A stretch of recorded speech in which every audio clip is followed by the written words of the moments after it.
오늘 본문의 사건은 예수님이 죽은 자도 살리시는 분이심을 증명하기 위해서 기록된 사건은 아닙니다. 물론 예수님 죽은 자도 살리시죠. 그러나 여기에는 훨씬 깊은 내용이 담겨져 있다는 거죠. 4절을 보실까요? 예수께서 들으시고 이르시되 이 병은 죽을 병이 아니라 뭐요? 하나님의 영광을 위함이요 하나님의 아들이 이로 말미암아 영광을 받게 하려 함이라 하시더라. 자, 나사로가 병들어 죽게 되었다는 보고가 예수님께 들려왔습니다. 예수님이 어떻게든 손을 써서 살려달라는 이야기죠. 그런데 예수님이 이 요청에 대해서 뭐라고 대답을 하시냐면 이거는 죽을 병이 아니다. 이 일을 통해서 하나님의 영광이 드러날 것이다 라고 말씀을 하십니다. 하나님의 영광이 뭘까요? 자, 예, 우리 한번 그게 뭔가를 오늘 이 시간에 한번 살펴보려고 하는 거예요. 우리는 하나님의 영광이라는 단어가 개입되는 사건이 등장할 때마다 마치 무엇과 같냐면 자, 병 주고 약 준 것 같은 느낌이 들 때가 있습니다. 대개 신자들이 감사할 때 어떻게 감사를 하냐면 이런 식으로 감사를 합니다. 길 가다가 넘어져서 이마를 쾅 찌어 다쳤어요. 벌떡 일어나서 뭐라 그래요? 하나님 감사합니다. 뭐 때문에 감사해요? 눈 안 다치고 이마 다친 게 감사합니다. 넘어졌는데 돌뿌리에 이마가 아니라 눈을 찧었으면 어떻게 됐겠어요? 그래서 신자들은 대부분 뭐예요? 하나님 감사합니다. 내가 더 심한 상황에서 이렇게 해주니 감사합니다. 그런데 상대방이 말하기를 이렇게 얘기를 해요. 야, 그럼 아예 안 넘어지게 해줘야지. 넘어지고 다친 게 뭐가 감사하냐? 여러분 뭐라고 대답하실 거예요? 그렇게 얘기하면 할 말이 없어요. 그래서 우리는 기껏 뭐라고 대답하면 야, 그렇게 하나님 함부로 얘기하는 거 아니야 하고 얼버무릴 때가 있습니다. 우리나라 신자들이 신앙이 좋다는 것은 인정을 합니다. 신앙이 좋다는 것은 내용적으로 어떠한 것을 내가 소유하고 있느냐 그게 아니라 여기서 신앙이 좋다고 할 때는 자세가 좋다는 거예요. 어떤 자세를 말하냐면 어떻게 해서라도 하나님께 누를 끼치지 않으려고 하는 자세, 무슨 딴 생각을 품지 않으려고 애쓰는 그 자세가 기가 막힐 정도로 좋습니다. 하지만 중요한 거는 그런 자세를 갖고 있다 보면 우리 신앙이 더 이상 자라지 못하고 유치한 신앙에 머무를 수밖에 없다는 거예요. 제가 뭐 여러분을 뭐 사상가나 뭐 변론자 이런 걸로 만들려는 게 아니라 성경에 보면 이런 뉘앙스로 풍기는 말씀들이 얼마나 많은지 모른다는 거예요. 오늘 본문뿐만 아니라 우리가 몇 시간에 걸쳐 다뤘던 9장에 대해서 9장도 똑같은 이야기가 나오고 있습니다. 자, 9장 1절에 3절을 볼까요?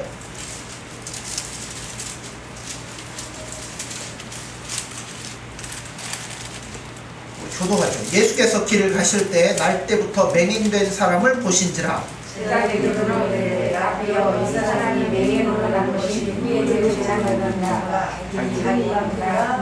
같이 봅니다.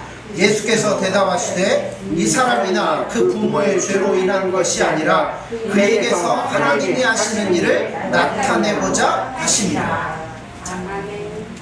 이 본문을 읽으면서 여러분들 어떤 느낌이 드십니까? 예? 맹인된 이유가 뭐라고요? 하나님이 하시는. 자, 말로는 좋은 얘기로 하면 하나님이 하시는 일이죠. 속된 말로 얘기하면 하나님이 뭐 하시려고요? 자기 생색내려고 이 사람을 날 때부터 맹인으로 만들었다 이렇게 생각할 수가 있어요. 물론 그렇지 않죠. 그렇지 않으리라는 기대를 우리가 가지고 있는데 그 문제를 누가 굳이 붙잡고 늘어진다. 아니 누가 하나님 생색내려고 이렇게 한 거 아니냐고 우리를 붙잡고 늘어진다면 여러분 뭐라고 대답하시겠어요? 예, 대답할 말이 별로 없어요. 그래서 신자들이 가지고 있는 가장 큰 단점 중에 하나가 뭐냐면 문제가 없을 때는 굉장히 신앙이 좋은 것 같아요. 근데 어떤 문제가 발생을 하게 되면 꼼짝을 못하는 일들이 너무나 많다는 거예요. 왜냐하면 문제를 풀어서 해답을 내가 갖고 있지는 않다는 거예요. 그냥 신앙 그러면 막연히 뭐라고 생각하냐면 하나님께 대해서 기대와 소망을 가지고 있는 걸로 생각을 해요. 그런 소망을 갖고 어떻게 해주시겠지 하고 살고 있지, 우리의 힘과 우리가 갖고 있는 것들을 자신있게 내가 이것을 지금 손아귀에 쥐고 있습니다, 내가 이런 경험을 했습니다, 내가 이런 예수님을 압니다라고 분명하게 대답할 수 있는 사람이 별로 없더라는 거예요. 그냥 기대만 많고 소망도 많아서 하나님 어떻게든 해주세요. 사실을 소유하고 있느냐는 문제에 있어서는 그래서 자신이 없을 수밖에 없다는 겁니다. 오늘 본문인 11장에 돌아와서도 이 11장 이후부터 드디어 예수님이 본격적으로 뭘 하시냐면 나는 이제 죽으러 왔다, 죽으러 그 길을 갈 거다 라는 이야기를 하시기 시작합니다. 예수님은 죽으실 거예요. 자, 뭐하러 이 땅에 오셨다고요? 죽으러 오셨다. 우리 죄를 위해서 십자가에서 죽으러 오셨다고 분명히 말씀하고 있어요. 그런데 여러분, 우리가 이렇게도 생각해 볼 수 있어요. 어떻게 생각하냐면 왜 예수님은, 하나님은 문제를 이렇게 복잡하게 하실까? 인간들을 만드시고 이 아담과 하와가 죄를 범하고 난 후에 이 땅에 죄가 들어오고 이 인간들을 구원하려고 예수님이 몇천 년 뒤에 드디어 오셨잖아요. 왜 이렇게 복잡하게 하실까요? 쉽게 하시면 되는데. 쉽게 어떻게 해요? 아담과 하와가 죄를 범했을 때 뭐 하면 돼요? 싹 없애버리고 다시 시작하면, 그죠? 오늘 우리들은 뭐 하면 돼요? 천국에서 예수님과 즐거이 노래하며 이러고 살면 되잖아요. 근데 왜 예수님이 이렇게 일을 복잡하게 하실까? 하나님 복잡하실까? 하는 생각을 할 수도 있다는 거죠. 그래서 이런 항변을 마음으로부터 하기도 합니다. 하나님, 뭐 때문에 나 사랑하신다면서 나에게 이렇게 골치 아픈 일들을 주십니까? 때로는 우리에게 병 주고 우리에게 늘 사랑하신다고 하면서도 실제로 그걸 위해 기도하면 별로 응답하지 않을 때가 많은데 예수님 도대체 왜 그러십니까? 하고 항변할 때가 있어요. 그러나 성경은 언제나 우리에게 이렇게 말씀합니다. 내가 너를 사랑한다. 내가 너를 축복한다. 내가 너를 사랑함으로 매를 들고 너를 아꼈으므로 너를 곤란케 했다. 성경은 늘 우리에게 이렇게 말씀을 하고 있다는 겁니다. 우리는 하나님에 대해서 안다고 하지만 하나님이 어떻게 하시는지 사실은 잘 몰라요. 신자들에게 있어서 여러분, 언제가 신앙생활이 제일 열심히 되고 열심히 합니까? 그죠? 세상적으로 일이 없을 때, 힘들 때, 그때 열심히 찾죠. 그러나 정작 일이 생기고 어떤 일들이 해결이 되고 나면 하나님 앞에 응답받고 한국에서 돌아오는 일은 훨씬 적습니다. 바로 여기에 비밀이 있는 거예요. 자, 오늘 우리가 다루려고 하는 하나님의 영광, 하나님의 영광이 뭘까요? 뭐 다른 것, 하나님의 주권, 하나님의 권위, 하나님의 영위하심, 이런 것들에 대해서 우리는 정말 잘 알지를 못해요. 자, 권위라는 말은 독재라는 뜻이 아닙니다. 권위라는 건 뭐라고 표현하냐면 우리의 이해와 수준을 훨씬 뛰어넘는 하나님의 지혜를 권위라고 얘기하셔야 돼요. 결국 이걸 다른 걸 얘기하면 수준 있는 지혜라고 말할 수 있는데, 즉 실력이라는 뜻이에요. 예를 들자면 이렇게 표현할 수 있어요. 권위란 가정에서 누가 누구에게, 부모가 자식들에게 할 때 권위입니다. 예를 들어 부모가 자식에게 어떤 일을 권면을 해야, 야 이거 이렇게 하면 참 좋을 것 같다, 너 이 일을 해라, 얘기를 하는데 자식이 못 알아들어요. 그럼 뭐예요? 하지 마라. 그럽니까? 이게 분명히 자식에게 좋은 일이기 때문에 야, 이해가 안 돼도 뭐 하라고요? 해라. 결국 너에게 좋은 일이 있을 것이다 하라고 이야기를 합니다. 설명해 주지도 못하고 이해하지도 못하고 요청도 안 하지만 뭐예요? 너에게 분명히 좋은 일이니까 해라 라고 하는 겁니다. 상대방의 수준이 낮아서 설명을 해줄 수 없을 때 뭐가 등장하면 권위가 등장하는 거야. 야, 장난 말고 해. 그러나 나의 이익을 위해서 상대방의 정당한 이익을 희생시키는 것으로 사용되면 그거는 권위가 아니고 뭐냐면 독재가 되는 거예요. 또 분명히 상대방의 이익을 위한 것임에도 불구하고 상대방이 그것을 납득할 수 없기 때문에 양보한다면 그거는 사랑이 없는 것이기도 합니다. 사랑하니까 부모가 자식에 대해서 뭐예요? 사랑하니까 네가 이해가 안 되고 이렇게 안 돼도 너에게 좋은 거니까 이거 해 라고 부모가 권위로서 하는 거예요. 그러니까 그거를 받아들이는 자식 입장에서는 이게 뭐가 중요한지도 모르겠고 이해도 안 되지만, 그러나 부모 입장에서 분명히 이익이 있고 축복이 있고 좋은 일이 있으니까 하라고 하는 것처럼 하나님도 우리에게 똑같은 일들을 하실 때가 많다는 겁니다. 자, 이해하지도 않고 요청도 안 했고 말해도 못 알아들으면 어떻게 할 수밖에 없어요? 강제로 할 수밖에 없잖아요. 여러분들 자녀들에게 좋은 공부하라고 하는데 왜 공부하라고 하십니까? 왜 공부하라고 막 혼내켜가면서 공부하라고 하십니까? 인생을 앞으로 살아갈 때 공부하는 게 아무래도 유익하고 도움이 되니까 뭐 하라고 그래요? 공부하라고 하죠. 자녀 입장에서 어때요? 나가서 놀고 싶고 뭐 다른 거 하고 싶은데 공부하라고 하면 얼마나 힘듭니까? 이해도 안 돼요. 요청도 안 했어요. 근데 부모는 강제적으로 한다는 거죠. 그러므로 하나님의 권위도 마찬가지예요. 수준 낮은 인간들이 이해하지 못하고 요청하지도 못하고 알아듣지도 못합니다. 그렇다고 하나님이 내버려 두셔야 되나요? 아니잖아요. 그러니까 그럴 때 하나님께서는 인간들의 낮은 수준에 맡겨두지 아니하시고 창조주의 실력으로, 창조주의 수준으로, 창조주의 지혜로 우리에게 강권적으로 간섭하셔서 우리를 끌고 나가신다는 겁니다. 무엇을 위해서요? 우리에게 복된 일들을 주시기 위해서 이렇게 강권적으로 하신다는 겁니다.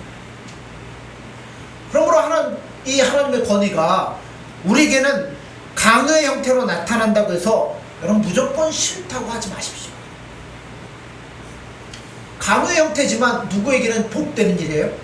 우리에게는 축복되고 감사한 일이기 때문에 그렇게 나타날 수밖에 없다는 것을 여러분 아셔야 된다는 겁니다. 이것을 우리가 뭐라고 얘기하냐면 보통 하나님의 영광이라 이렇게 표현을 하는 거예요. 왜 그렇게 말씀하냐면, 자, 하나님의 영광을 받으시는 것은 하나님 혼자 독식하려고 영광을 받으시는 거예요? 강권적으로 우리 가운데 막 역사하시며 끌고 나가시는 게 하나님 혼자 독식하려고 하시는 겁니까? 아니잖아요. 하나님의 영광이란 우리의 수준과 우리의 실력으로는 도무지 얻어낼 수 없었던 것을 하나님 편에서 열심과 사랑과 열정으로 우리 안에 쥐어주시는 것을 말하는 거예요. 그러니까 처음에는 이해가 안 돼요. 하나님 왜 이렇게 하는지. 근데 여러분 나중에 이것이 하나님의 은혜라는 걸 깨닫고 나면 뭐 하게 돼요? 이해하게 되고, 맞습니다. 그래서 하나님 이렇게 날 인도하셨군요. 하나님 감사합니다. 하나님 영광을 이렇게 되어진다는 거예요. 하나님께서 예수 그리스도를 이때 보내시는 것이 나사로를 살리시고 소경된 자를 고치시는 것이 왜 하나님 앞에 영광이 됩니까? 우린 종종 아까 얘기했던 것처럼 이렇게 오해를 해요. 하나님이 자기를 증명하려고 자기의 모든 것들을 나타내려고 멀쩡한 사람을 병나게 하고 죽게 하고 또 살려냄으로써 자기를 증명한다라고 생각을 합니다. 다시 말해 쉽게 얘기하면 병 주고 뭐요? 약 준다는 거죠. 그러니까 하나님은 그렇게 하나님의 영광을 나타내지만 당하는 쪽 입장에서는 뭐예요?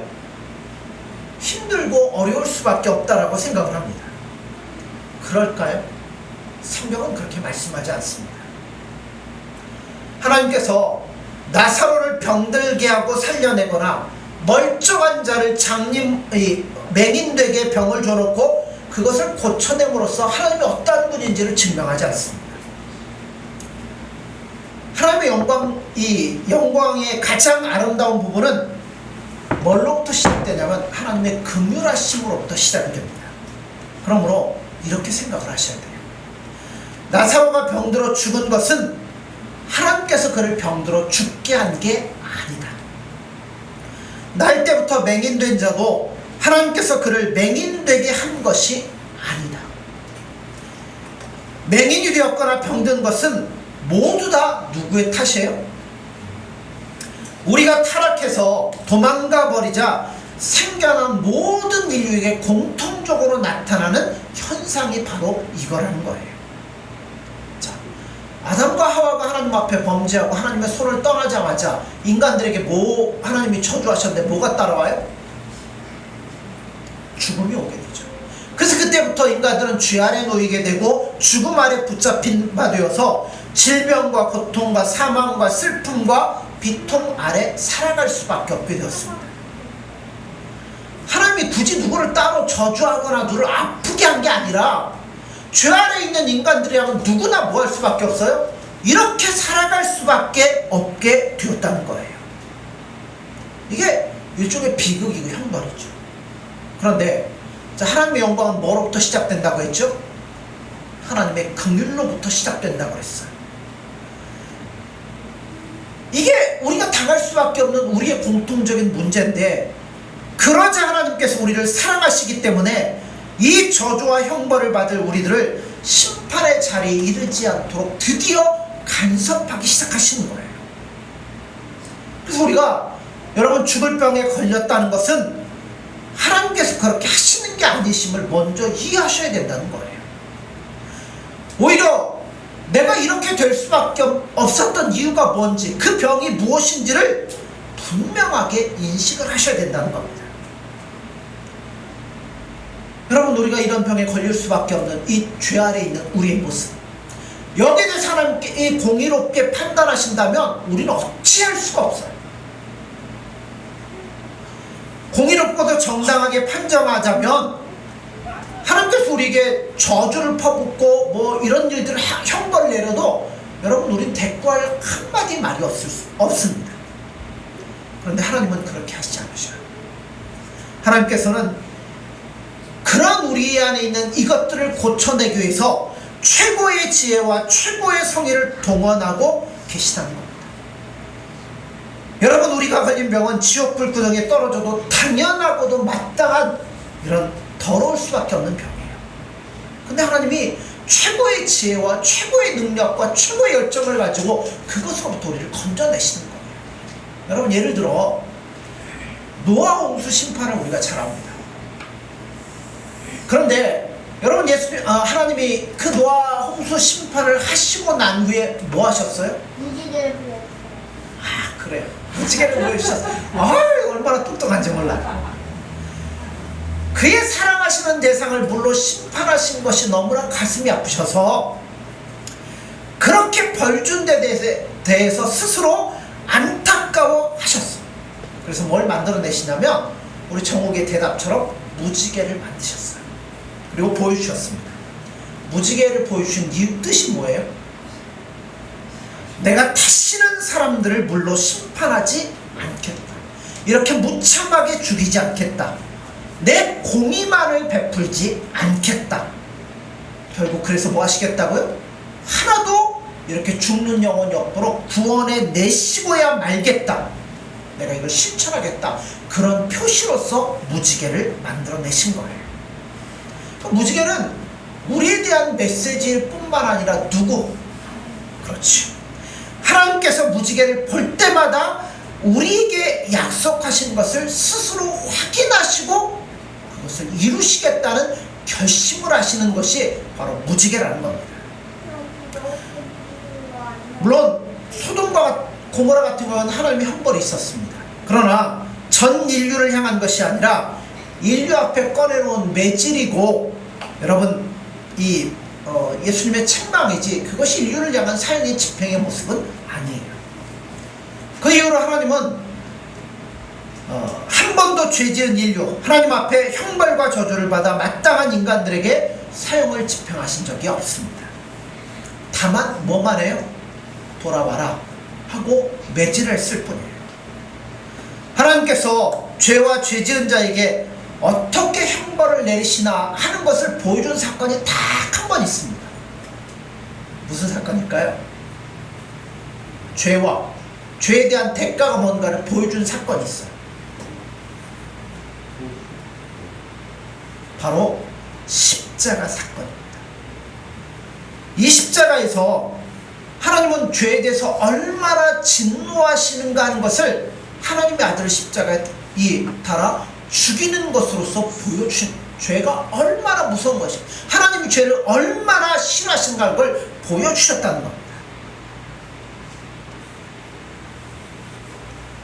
우리는 누구나 날 때부터 소경이며 누구나 병들어 죽을 운명에 처해 있는 자들입니다.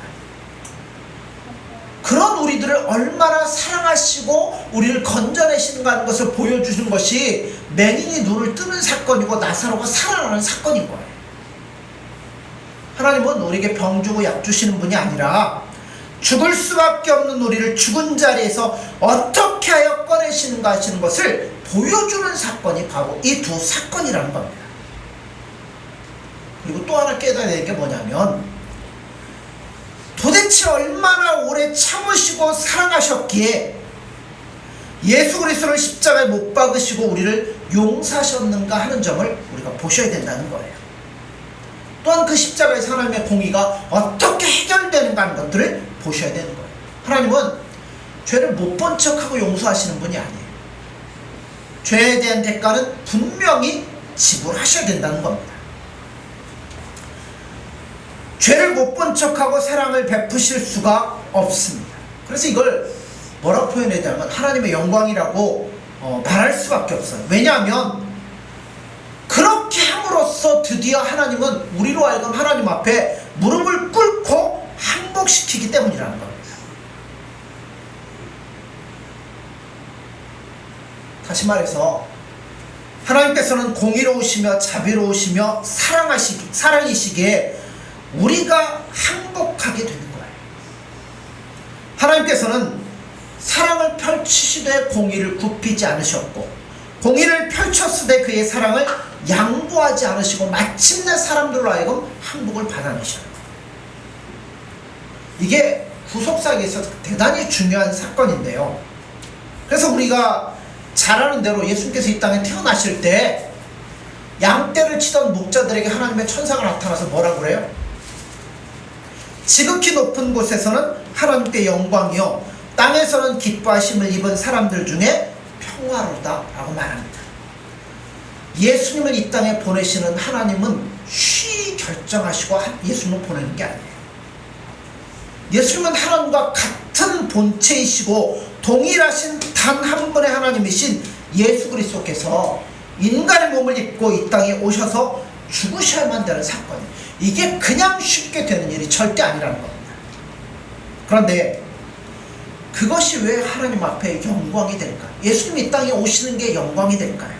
그것은 하나님의 자기 증명이 그것보다 더 멋있게 나타나는 것이 없습니다. 예수님은 이 땅에 어디에 태어나셨어요? 말구 위에 태어나셨고요. 33년 동안 이 땅에서 인간들과 동일한 고통 속에 걷게 하시고 구원하시는 대상인 인간들의 손에 의해서 손발에 못을 박히시고 가시관을 시움받으시고 조롱 섞인 희롱을 받고 결국 우리를 대신하여 돌아가십니다. 그게 하나님께 뭐가 된다고요? 영광이라는 거예요. 여러분 그 앞에 우리는 꼼짝도 못합니다. 여러분 그걸 깨달을 때 우리가 느끼는 게 뭐예요? 하나님 우리를 얼마나 사랑하셨으며 어떻게 대접하고 계시는가, 우리를 사랑하고 대접하시는가 하는 것을 보여주는 것, 십자가를 통해서 그것을 우리에게 분명하게 보여주시잖아요. 이것보다 우리를 사랑하는 걸 더 잘 설득할 수 있는 사건이 어디 있어요? 그래서 우리가 그거를 깨닫고 난 후에는 꼼짝 못하고 하나님 앞에 뭐예요? 예수님 앞에 항복할 수밖에 없어요. 예수님 우리를 이렇게 사랑하시고 하나님 우리를 이렇게 사랑하시니 저도 예수님을 사랑합니다. 저도 예수님밖에 없습니다. 그래서 우리를 향하여 가지신 그 하나님의 사랑의 깊이를 여러분 세상 무엇과 비교해 볼 수 있겠어요? 무엇과 바꿀 수 있겠어요? 아무것도 없어요. 그래서 우리가 이걸 깨닫고 난 다음에 하나님께 뭐라고 고백할 수밖에 없어요? 하나님, 예수님, 당신이야말로 나의 아버지십니다. 나를 이 세상의 그 어느 것보다, 그 무슨 일보다, 그리고 어느 분보다 사랑하시는 바로 내 편이십니다 하고 항복할 수밖에 없는 거예요. 진정으로 마음을 쏟아부어 하나님 앞에 항복하는 거죠. 이게 하나님께 뭐가 되는 거예요? 영광이 되는 거예요. 우리에게 채찍을 들고 총을 들어 야 니들 항복해 무릎 꿇어, 언제 한번 그렇게 위협하신 적 있어요? 없죠. 그렇게 하면 손은 들 수 있겠죠. 근데 뭐는 없겠어요? 항복은 마음을 맞습니다. 예수님만이 전부입니다. 그 고백은 없다는 거죠. 그러니까 오히려 예수님은 손들어 꼼짝 마한 게 아니라 오히려 뭐 하시는 거예요? 그냥 우리를 대신하여 죽으시는 분이 예수님입니다. 왜 예수님께서는 그런 번거로운 방법을 택하셨을까요? 아까 제가 서두에서 얘기했던 것처럼 싹 쓸어버리고 뭐 하면 돼요? 다시 시작하면 되는데 왜 이렇게 자기가 인간의 몸을 입고 오셔서 온갖 조롱과 멸시 천대를 당하시고 인간들 구원하려고 하는데 인간들 때문에 멸시 받으시고 대신하여 죽으시잖아요. 그 이유가 뭐예요? 항복을 받기 위해서. 그리고 이 찬송과 영광을 돌리겠습니다라는 고백을 받기 위해서 예수님이 이 번거로운 일들을 하셨다는 거예요. 그게 영광이에요. 그게 권위인 거예요. 그것이 성경이 예수님을 이 땅에 보내며 그를 십자가에 못 박고 오늘도 오고 오는 세대에도 그 십자가 예수 그리스도를 전파하게 하는 가장 중요한 이유가 바로 이것이라는 겁니다. 그래서 우리 신앙생활은 연결이 돼야 돼요. 여러분의 삶과 신앙생활 속에서 납득이 되지 않고 단절되는 부분들이 얼마든지 있을 수 있어요. 우리 예수님 사랑한다고 하지만 우리 신앙 가운데 어렵고 힘들고 답답한 문제들이 내 앞에 놓여있을 때 여러분 가슴 답답해질 때 많잖아요. 또 어떨 때는 하나님의 간섭이 만족스럽지 않은 사건들이 우리 앞에 놓여있을 때가 있어요. 그럴 때 여러분 뭐 하나님 의심스럽고 이러시면 안 돼요. 오히려 우리가 하나님을 모르기 때문에 그런 거예요. 자, 부모가 야 너 공부해야 돼, 답답해도 해야 돼, 뭐 놀지 말고 이거 해야 돼. 아이들은 모르지만 부모는 알기 때문에 권면하는 것처럼 예수님도 우리를 예수님의 손으로 간섭하시며 우리를 때로 이끌고 있다는 거죠. 그러니까 우리가 예수님의 그 뜻을 잘 모르니까 예수님 앞에 답답하고 원망스럽고 이럴 때가 있다는 거예요. 근데 제가 아까 뭐 하자고 연결시키라고 했잖아요. 답답해하지 마시고 바로 거기에 하나님의 영광을 위한 특별한 간섭이 있다는 것으로 우리의 삶을 연결시켜야 된다는 거예요. 로마서 5장 1절에 2절에 이렇게 말씀합니다. 그러므로 우리가 믿음으로 의롭다 하심을 받았으니 우리 주 예수 그리스도로 말미암아 하나님과 화평을 누리자. 또한 그로 말미암아 우리가 믿음으로 서 있는 이 은혜에 들어감을 얻었으며 하나님의 영광을 바라고 즐거워하느니라.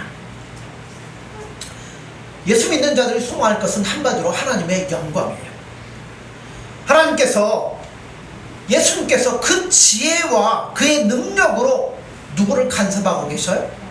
그렇죠. 저와 여러분들을 붙잡고 간섭하신다는 겁니다. 뭐 때문에 간섭하셔요? 하나님의 그게 간섭하시는 게 영광인데 우리에게 뭐가 되기 위해서? 그렇죠. 우리 인생의 결과, 목적지, 하나님께서 계획해 놓으신 그 끝이 무엇인가를 우리는 기대하면서 예수님을 의지하고 나아오라는 거예요. 우리의 이해력과 우리의 생각이, 우리의 상상력이 여러분 예수님의 뜻을 알지는 못해요. 따라가지는 못해요. 이럴 때가 많아요. 하나님께서 예수님을 보내사 증명하신 것 같이 우리는 그의 지혜와 그의 사랑 안에 붙잡혀 있는 인간이요 인생인 것이라는 것을 여러분 절대 놓치지 마십시오. 나보다 나를 더 잘 아시는 하나님께서, 예수님께서 분명히 나를 붙잡고 가고 계시다는 거예요. 그러므로 신자가 자랑하려면 내가 뭐 예수님 만나서 잘된 게 자랑이 아니라 예수님이 나를 붙잡고 있으니까 나는 넘어지지 않을 테고 넘어져도 일어날 테고 결국은 예수님 손 붙잡고 가면 가장 좋은 자리에 이를 것이라는 감사가 있는 거예요. 자신감이 있는 거예요. 자랑이 있는 거예요.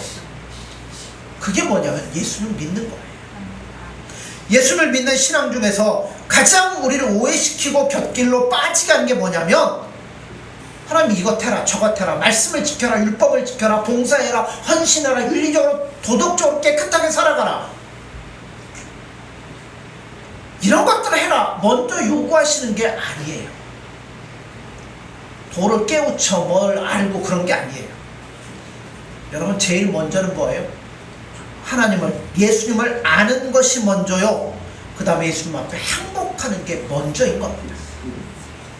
하나님께서 나에게 무엇을 약속했고 무엇을 이루어 주시며 나에게 무엇을 깨우치시냐 하는 것은 내가 예수님 앞에 전적으로 항복하고 그분과 동행하게 될 때 부수적으로 주어지는 거지 그것 자체가 내 신앙의 목적은 아니에요. 그래서 성경의 99%는 뭐예요? 야, 하나님이 누구냐, 예수님이 누구냐, 예수님 우리를 얼마나 사랑하냐, 그래서 뭘 하셨냐, 여기에 대한 설명이 99%예요. 제가 말씀을 읽죠. 여러분이 다 들어보십시오. 여호와로다 여호와로다, 그는 자비롭고 은혜롭고 긍휼이 풍성하시며 노하기를 더디하시며 지극히 사랑하시지만 죄는 미워하시며 그러나 그를 사랑하시는 자를 용납하시고 채찍질하여 하나님께서 요구하는 자에 이르게 하시고야만은 하나님이 누구인가, 예수님이 누구인가 하는 것에 대한 설명이 성경의 대부분이라는 거예요. 그리고 여러분 이게 기독교예요. 우리가 뭐를 지키고 뭐를 하고 그게 아니에요. 그분 앞에 항복하라는 거예요. 그분을 온전히 붙잡으라는 거예요. 그분이 나를 얼마만큼 사랑하는지를 깨닫고 그분만 사랑하라는 거예요. 여러분의 신앙은 몽땅 다 하나님의 약속들 이전에 누구에게 못 박히셔야 되냐면 하나님께, 예수님께 못 박히셔야 되고 그분에 관한 신뢰와 그분에 관한 이해로서 이해하시고 그분을 사랑하셔야 된다는 거예요. 그래서 여러분 나의 인생에 영광의 하나님의 간섭이 있고 발걸음마다 예수님께서 나를 붙잡고 계시다는 것을 분명히 알고 확신하셔야 됩니다. 그런데 우리에게 닥친 일들이 기쁨이든 슬픔이든 사망이든 협박이든 우리가 비록 육체적으로는 근심할지 모르지만 여러분 우리 영으로서는 든든한 자리에 서게 되는 영광을 누리게 될 것이라는 것을 분명히 아셔야 된다는 겁니다. 오늘 그 예수님이 나사로 앞에 서셨습니다. 죽은 지 나흘이 되어 냄새가 나는 시체 앞에 드디어 예수님이 서셔요. 다만 생명을 주려고 하는 게 아니라 뭘 하도록요? 이 모든 것들을 깨닫고 예수님 앞에 영광을 돌리고 항복해서 예수님과 즐거이 교제하며 예수님 손 붙잡고 동행하는 삶을, 교제하는 삶을 살도록 하기 위해서 예수님이 나사로 앞에 서신다는 겁니다. 그 예수님이 지금 누구 앞에 서 계셔요? 저와 여러분 앞에 서 계십니다. 뭐 하시려고요? 야 이거 해라 이게 아니고 그 사랑의 손길로 우리를 간섭하셔서 야 내가 너를 얼마나 사랑한다, 내가 너를 이렇게 놓지 않고 있다, 너 힘내라, 낙심하지 마라, 이 끝길에는 내가 너에게 주고자 하는 가장 좋은 것이 있다, 나와 함께 이 길을 걸어가자 라고 말씀하시면서 우리에게 찾아오셔서 은혜를 베푸신다는 겁니다. 그래서 저와 여러분들이 바로 거기에서 나사로에 나온 거를 하는 것처럼 예수님이 저와 여러분들을 그 자리에서 부르셨다는 거예요. 그래서 이제 언제나 예수님 생명 다하면 자 수고했다 이제 와라. 그럼 여러분 어디 가셔요? 예, 하늘나라 가서 아버지 예수님 이렇게 부르면서 영원히 살 그날이 우리 앞에 올 것입니다. 그러므로 여러분 이것들을 절대 소홀히 하지 마시고 여러분 철저하게 예수님의 영광, 우리가 못 알아먹으니까, 우리가 이해하지는 못하니까 예수님 친히 뭐 하신 걸? 찾아오셨어. 자기의 생명을 주시고 우리를 불러다 내가 너를 이렇게 사랑한다 말씀하시는 그 예수님을 바라보면서 뜨겁게 예수님을 사랑하시고 동행할 수 있는 저와 여러분들 되어지기를 간절히 소원합니다. 기도하겠습니다.